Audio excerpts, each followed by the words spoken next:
Welcome back to another episode of Rich Dad Stockcast. I'm your host, Denney, and if you're serious about improving your financial education, you're in the right place. Now, today we've got a topic that's crucial for every investor out there: tax strategies for investors. Keep more of your profits. Now, before we dive in, make sure to like, subscribe, and leave your comments below. Your feedback helps us to create the content that you want to hear. And as always, head over to stockcastbonus.com for free access to resources to supercharge your financial knowledge. Now, joining us today is our Rich Dad expert, Andy Tanner. Andy, it's great to have you back on the show. Del, great to be with you again. Can't wait to dive in. Gonna be a great time today. Indeed it is. Now, let's kick things off by tackling some of the basics. Understanding tax implications of various investment strategies is key, but it can also get complicated, right? Can you break down for us the core tax principles investors need to know? Like, what should they be thinking about when it comes to capital gains, dividends? Can you break this down for us? Well, the first thing I would say is, I'll probably, I hope I don't bore people with too many stories with this, but I've been through 4 different tax advisors in my life. The one with the longest tenure is the one I have right now, and many people know who he is. His name is Tom Wheelwright, and his book's on the shelf behind me. In fact, it's called Tax-Free Wealth. He's Robert and Kim Kiyosaki's tax advisor as well, and so it's an incredible experience to have an advisor who's, I think, the best teacher in the world on this topic in Tom Wheelwright. No one knows more about taxes than he does. And one of the things that was kind of funny, a little anecdote, I hope people don't mind, is I remember when my son, he's a senior in high school now, but he was probably 4 years old, something like that.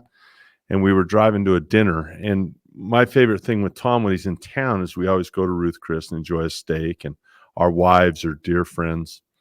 And so I've got my little boy. I says, Tom, I want to bring my little boy because from the very young age, I want him to understand how important this topic is in his life, taxes.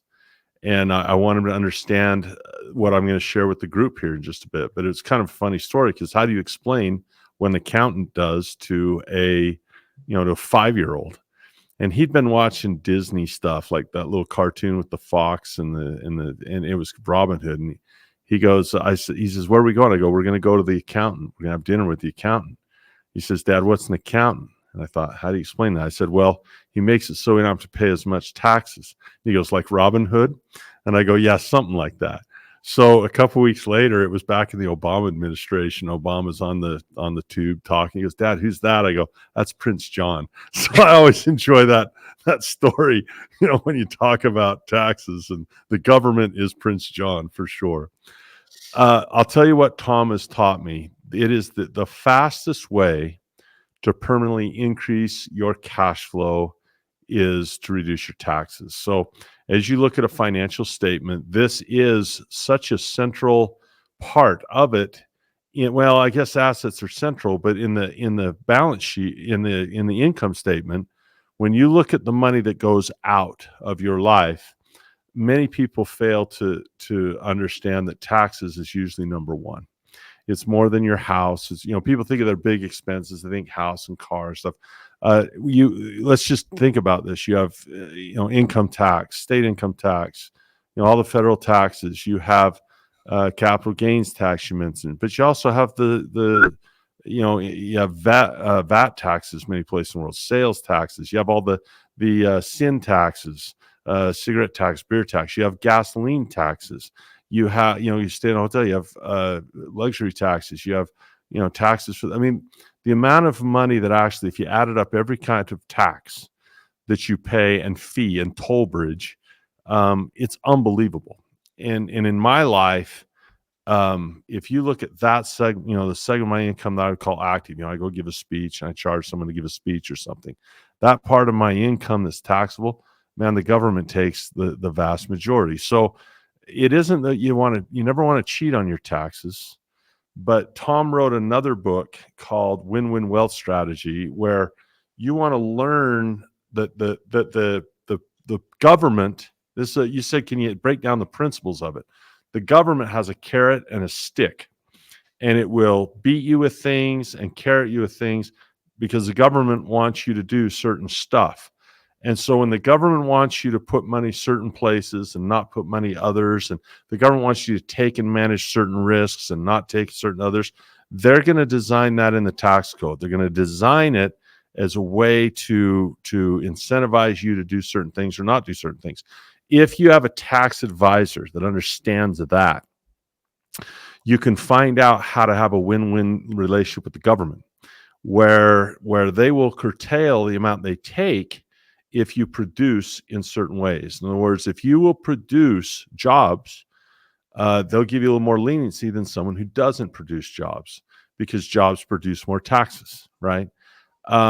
If you will explore and produce energy and invest your money there, well, people need energy, so they'll give you a better deal in your life on taxes. People need clothing and shelter. Well, if you invest in shelter and you provide shelter, you're going to get a better deal, on your taxes. They need business investment. That often means risk.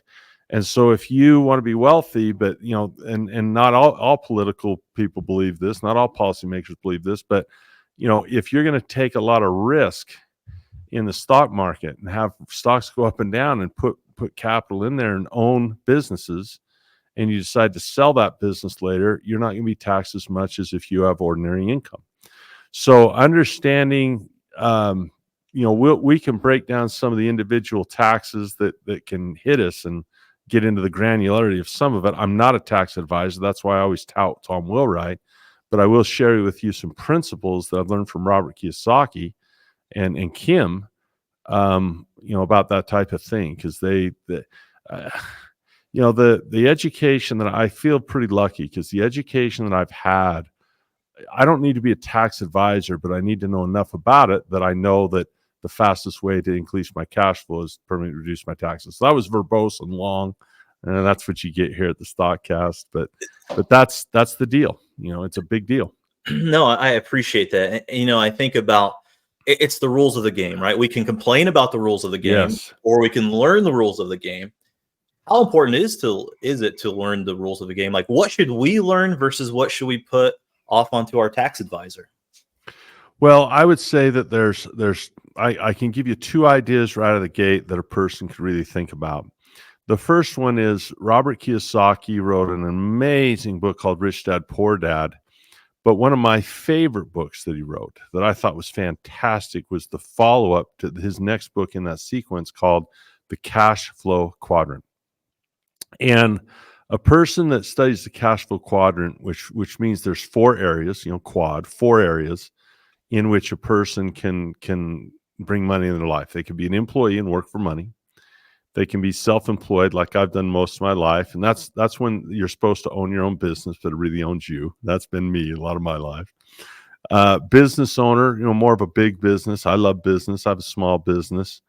But what I really love and where I want most of my wealth to be in my life is an investor. And that's been the constant effort to get deeper and deeper and deeper into that I quadrant. Well, if you look at employees, you're going to get taxed based on what you make, and the more they make, the more you make, the more they'll take. The more you make, the more they'll take, and you can get up to 60% pretty easily, just right off state and federal, not counting everything else in that E quadrant. Self-employed, maybe a little bit better. Maybe you can get into the 30s or 40s there. You starting getting into business and investing, you can get into zero. You can get all the way down to zero in some of those. Now, I'm not there yet. I still do too many beaches, and I still have a business that brings in a lot of ordinary incomes. But there is income you can get and learn how to get that is tax-free.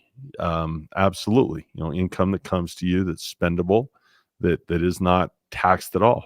So the first thing to study, if you ask that question, what should people know, is make a decision on how you want to earn the money in your life. What's interesting and very fortuitous is that the ideal one is probably the I quadrant for most people. If they could snap their fingers and wave a magic wand, I think we'd all want to be deeply into the I quadrant, right? Well, it doesn't come with just listening to a podcast like this. It doesn't come with just hoping and wishing. It comes by this. It's a 4-letter word for some people. It's an opportunity for others. It's called work. And work is an opportunity. And it's how you choose to work and how you choose to produce that puts you in whatever quadrant you want to be in. So I would say that's the first thing to decide is what quadrant do you want to be in, because there's going to be different rules of the game, to use your phrase, in each of those quadrants. So that's the first thing I would say.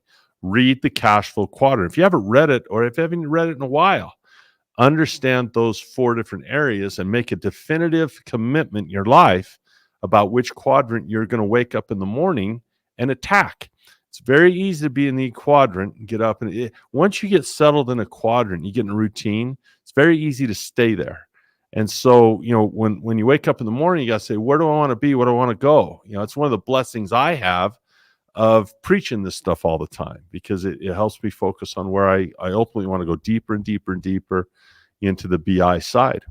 The second thing I would say is to begin to understand the difference between I would say capital gains taxes and ordinary income taxes and passive income taxes, because they're all different. And many people who think they're investors or traders, and they think the capital gains tax is where they want to be. Ultimately, it's probably no tax is where you want to be. So if you can understand the difference between, how the government looks at active income, or what we call ordinary income, passive income, and capital gains income, then you can be very deliberate in how you do this. And in terms of the Stockcast, there's a lot of things you can do. I know we're probably coming up on a break, but maybe we can delve into some of that stuff after break. But those are the 2: cash flow quadrant, and then learning those buckets, those 3 main ones of how the government taxes money. Nice. All right. So let's do this. Let's take a short break, but stay tuned, because when we get back, like Andy said, we're going to get into the good stuff. How to minimize your tax burdens, how to maximize your investment returns. We'll dive into real world examples and strategies that you can start using today. Don't go anywhere. So far, it's been great. I needed a source where I could really enrich my education through stocks. I didn't really have an avenue for it, and it's helped me a lot. The simplicity has really gotten me on the track to where I enjoy the learning, as well as it's really solidifying in my mind. And they're not just trying to sell you something, they really care about the people that are in the course, and they really do care about you and your personal goals, and what you want to do is to help you and your family and whatever your goals are in life through that. So it's really been great. Welcome back to Rich Dad Stockcast. I'm your host, Denney, and we're here with Rich Dad expert Andy Tanner, talking about how to keep more of your profits with smart tax strategies. Now, before we jump back in, don't forget to visit stockcastbonus.com for free resources that can boost your financial education. Now, let's get back to our conversation with Andy. All right, Andy, we've talked about the theory behind taxes. We've talked about the cash flow quadrants, but let's get practical. For someone that's listening right now, what are the first steps they can take to really implement these tax saving strategies? Well, number one is investing is a team sport. And people think they might not be rich enough or have a large enough income to justify a tax advisor. What you're going to find is most tax advisors, they charge you based on how much work there is to be done. In my life, there's a lot of work to be done. I have several. It's a complex, at least at my pay grade, it's a complex flow chart and a complex organizational chart between many LLCs, trusts, all kinds of different entities and stuff like that. And so my tax advisor is going to charge me a little bit more, maybe the average person is. But when I first started out, I had a single accountant. And I started with one S corp. He said it probably wasn't the right choice, but it was okay. You can change it later, but start out with an S corp. And he said that's probably the best for the efforts you're going to make entrepreneurially as you start. And it took him this long to do my taxes. It wasn't bad. So this. If you're a note taker, or at least a mental note taker, investing is a team sport. And when people get into my courses, I have a course called The 4 Pillars of Investing. It's a really basic course. It's where I start most people in their financial education. And really in the first few segments of that course is I talked with people about how to build a team around them. And there's no more important member of that team than your tax advisor. And that is important because your tax advisor is not an after the fact thing. He's a planner. We create a blueprint. We don't go to him in March, or if you defer in September. We don't go to them when everything's done. We plan it out beforehand. So even if you think you're small, the best way to do this, really, if you're small, is find someone in your life, relative, whoever you think is fairly successful. Say, hey, I'd like to be introduced to you. I'd love a referral to your tax advisor. And then interview him, tell him what your goals are. And he might say, you know what? Maybe this guy over here is better. But start having one is important, and read Tax-Free Wealth. And you'll know what questions to ask as you interview a tax advisor. Let's say that if you say, what's the first steps practical people can do? Get a tax advisor. Then once you get the plan, then you start working the plan. That's good. Big deal. I've also, I've been given advice, and I think it's true. It's that, if you invest in real estate, find someone that specializes in real estate, right? You just don't go to the person around the block that just is a generalist, right? It's good to have someone that specializes in different aspects. But what about, that's kind of one of those misconceptions. What's some other misconceptions out there about taxes that people struggle with? Well, if I can, I think you touched on a good point I'd like to hit on a little bit. Is, like, for example, if you want to talk about stocks in a Stockcast, right? What are some of the things that you might run into? And I hear Robert Kiyosaki in my ear saying, Andy, don't go small, keep it big picture, don't go small. But maybe we can get away with just giving an example of why this is important in the big picture, right? A small example that illuminates big. I don't know if that happens or not. But I'll give you an example. And this might be too granular. What's a basic one? Let's say I own a stock, and I bought that stock really, really low. Okay. I need to think about, like, when people want to trade, if I've had that stock over a year and I decide I don't want it anymore, that's a 20% haircut. Okay. Now let's talk about Warren Buffett here for a minute. Okay. Warren Buffett, he sold half his Apple. That's huge. You got to think about this for a minute. Warren Buffett, the most successful stock he's ever had is Apple. Of all the 90 plus years of his life, he's never made more money than Apple, and he sold half of it.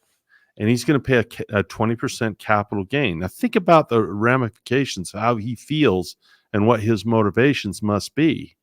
Well, there's a couple. Number one, you might suspect that he feels we're going to have a correction that is larger than 20%, and he would like to have that cash to reinvest at low prices. And if he pulls that cash, he's going to pay that 20% anyway, and he wants the cash to redeploy in a better way. It could be strategic. But that's not vintage Warren Buffett. That's usually not how he operates. When he has a company, he's got a mountain of cash anyway. He's selling half his Apple is going to add $100 billion to that, or whatever it is. I think he's got $250 billion in cash right now, sitting on the sideline or something like that. He's got a lot of cash now. But you figure this, think about it politically, and I don't care what side I could care less how people vote. That's not my business.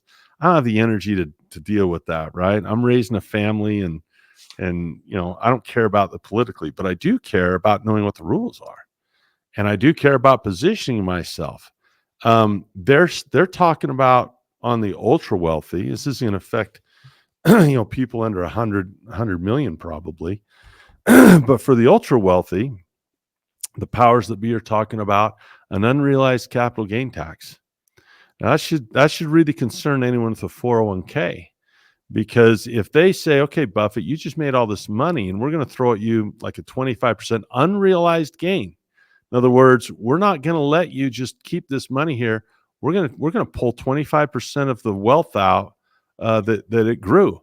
That means they'll probably have to liquidate some of their assets somewhere else in order for the government to pull that wealth out of the world. Well, that's a very dangerous thing, because that's a that's a huge, like you should, like the 13th Amendment, or excuse me, the 14th Amendment is the right to property, but they also have the right to tax. So those are gonna hit. Like I have the right to have this property, but they have a claim on my income. Well, now they're saying, no, we not only have a claim on your income statement, we have a claim on your growth in your balance sheet now.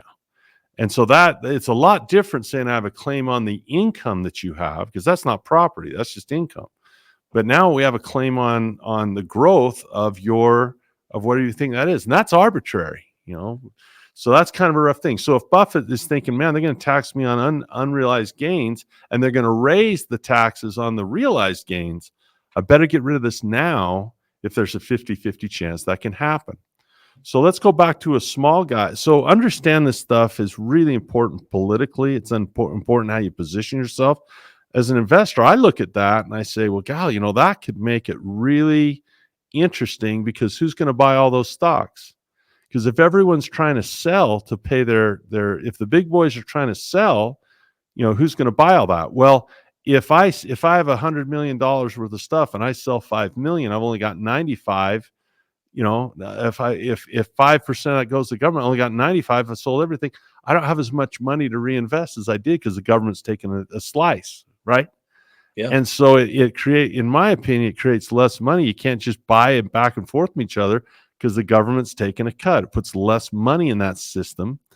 That can have a profound impact on the working guy's 401k. So while they think that they're hurting the big guy, well, if the big guy has to force us to sell his stock to pay his taxes, that drives the price down for the little guy, and it takes his net worth too. So understand this stuff and exploring this stuff and arguing about it and all this stuff is important to do.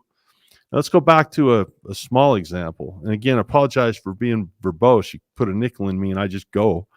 But let's say, understanding on a micro level is important too. Let's say I have a stock that I bought and it goes up, and I think, there might be a crash. If I sell that, I've just taken a 20% haircut on my gain. That's a big haircut on your gain. I mean, think about that. You're trying to, you double your stock, maybe you hold it for a while, and then 20% of that goes out. That's a 10% loss of the whole portfolio if it doubled, right? It's big. So that's when I want to learn how to protect things with options, right? I might not want to sell it like that. I might just want to pay the difference on a pullback that I get paid for a put, right? I want to be able to play that game. Another thing is important is, if you're going to be an options trader, is understanding something called FIFO or LIFO, first in, first out, last in, first out. So for example, let's say I bought Apple at 100 and I sell a call at 220. Okay. And it's 218 today. And I get called out at 220 and I bought it at 100. Think of the capital gain I'm going to take on that, trying to get a little premium, right? So often what I will do is I won't do FIFO, I'll do LIFO. And I'll say, all right, I'm going to buy, let's say you have 100 shares of Apple, you bought it at 100 and it's at 2, and it's at 220, and you're going to sell a call and you're going to get called out. Great, buy another 100 shares at 220 and let that last bit of shares get called out. And now you bought it at 220, you got called out at 220, and it's a wash. There's no gain there whatsoever, and I get to preserve my earlier shares. And I can still write my calls. Got a little money on the sideline to do that, but you're only getting called out, if you're right and your delta's right. So now I'm getting into jargon. I'm getting into financial education. I can hear Robert in my ear screaming, Andy, you just lost everybody. I can hear it. He's trained me. So how do you loop back into the course principle? Learn.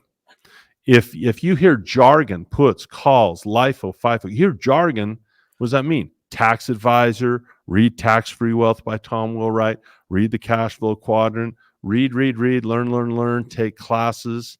And when you get up in the morning, decide which quadrant you want to be in, and then pursue that with everything you got. Take every class, read every book, hear every podcast you can, do everything, do maximums, not minimums. We always plug Stockcast bonus. There's 3 million people that subscribe to this channel, and I can count how many take advantage of the free Stockcast bonus. I can count, and when they sign up, I can see that they want they want that free stuff. There's not 3 million people that have subscribed yet, and there's absolutely no reason that they wouldn't. Why? Well, because it's no charge. So there's people that are curious, there's people that are action takers and serious. Start learning about the assets, start learning. And then we can even go further if you want and talk about like active trader status. You can trade under a business. If you make a certain amount of trades, you have different rules. I mean, we could do 2 hours on this podcast, but the biggest thing is learning. Get a team, tax advisor, learn, tax advisor, learn. Those are always it. I think that's phenomenal. When you're talking about Buffett and Apple, it reminded me of something funny that happened years ago. It was probably between 10 and 15 years ago. I went to a Berkshire Hathaway shareholders meeting out in Omaha. Such a cool experience. And yeah, it's funny because everyone got to pick Warren Buffett's brain. I sat 11 rows away from Warren. It was one of the coolest experiences. They get the mic out, and yep. They get the mic. And what's interesting is that someone asked about Apple back then. And back then he wasn't investing in Apple. And his answer was, I don't know enough about it yet. And evidently he got the education and has now become one of the largest shareholders. Now, speaking of education and the future and taxes and policies, how can someone listening to this podcast prepare themselves even better for the variables that might come with taxes in the future? We see all the political ads, we see all the jargon. How can we position ourselves from an E and an S to get into B and an I quadrant? Well, every Sunday, my wife and I get on the warpath on this. I credit Robert and Kim for this. They told me a story about Betty the bookkeeper, and I'm going to be telling that story for the next 40 years of my life, right? Until I'm 90 years old, I'm going to be telling people about Betty the bookkeeper. It changed their lives. Mine is Laurie the bookkeeper, whoever it is. But my wife and I have a meeting every Sunday where we plan stuff out.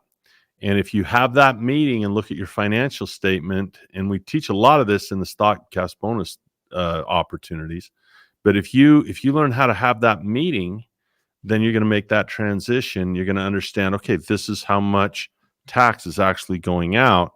What do I want to do in my asset column and my liability column, my income and expense column, to curtail that leakage where I'm not unnecessarily funding government that I shouldn't be funding. And so that weekly meeting ties that education, it ties that tax advisor. When we have our family meeting, when part of that is looking at financial statements and our plan, and then we say, all right, what are we going to get done this week? What are we going to do to improve our situation this week, right? We might say, oh, do we want to reduce, is there a way to reduce insurance? Is there a way to reduce taxes? Is there a way to reduce this? And that weekly meeting brings it into focus. So it's not out of sight and out of mind. What you focus on tends to expand and get better. And when I look at where I've made mistakes as a businessman, it's when I've taken my eye off the ball and I've been focused on what I'm doing. And so locking in and getting focused on what you're doing, it's a big, big deal. And that meeting will help you do that. That's huge right there. Well, Andy, we're at the end of time here. We really could spend hours talking about this. It's the number one way to Tom Wheelwright says this, the number one way to permanently increase your cash flow is to permanently reduce your taxes. That's just how it is. That's one of the biggest expenses in a person's life. Get a hold of that one and you'll be more prosperous. Well said. Well said. Well, that's a wrap for today's episode of Rich Dad Stockcast. I hope you found our conversation on tax strategies helpful. And again, a big thanks to Andy Tanner for sharing his wisdom with us. Now, remember, whether you're just starting out or you're nearing retirement, staying informed and educated is key to keeping more of your hard-earned money. And don't forget to visit stockcastbonus.com for free resources that can help you along your financial journey. And if you've enjoyed today's episode, make sure to like, subscribe, and leave a comment below.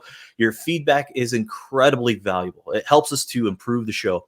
And also, don't forget to share this episode with your friends and your family who could benefit from these strategies as well. Thanks for tuning in to Rich Dad Stockcast. Until next time, stay smart, stay invested, and take control of your financial future. I'm Del Denney, and I'll see you on the next episode. This podcast is a presentation of Rich Dad Media Network.